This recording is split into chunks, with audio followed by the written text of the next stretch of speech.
Welcome to Biz Wire. I'm Joseph Nordstrom in Beijing. Investors are cheering the announcement from Chinese officials that they would add support to the economy.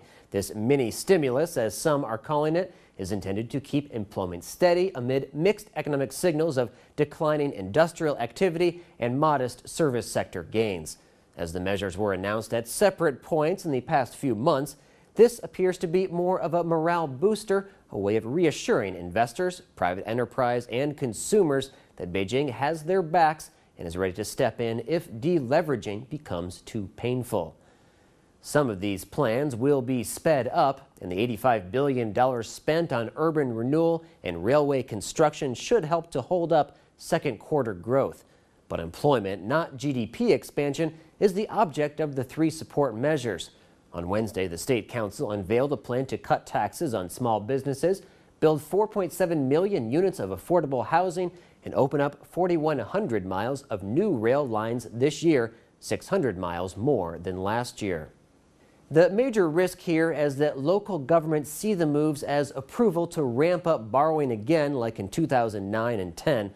But this stimulus, if it can even be called that, is nothing like that introduced to combat the effects of the global financial crisis. In fact, moves by other government departments like the central bank, which continues to drain liquidity from the system, suggest the reform agenda is still chugging along.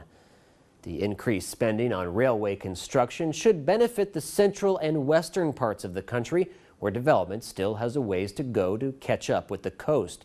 As Joyce Poon of GK Dragonomics says, if managed well, rail investment will increase labor mobility and thus productivity, as well as improve logistical efficiency.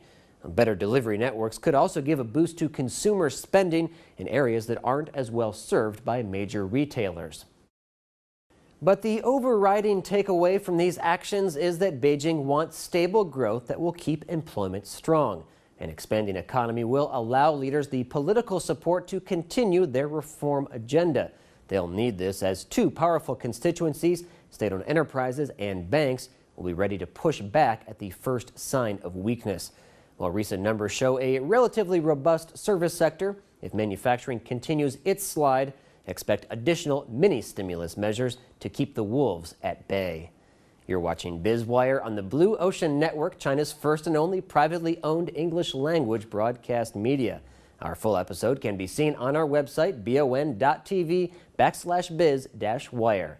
Let's turn now to Neil Jones for a quick look at a few stories that are buzzing through the markets.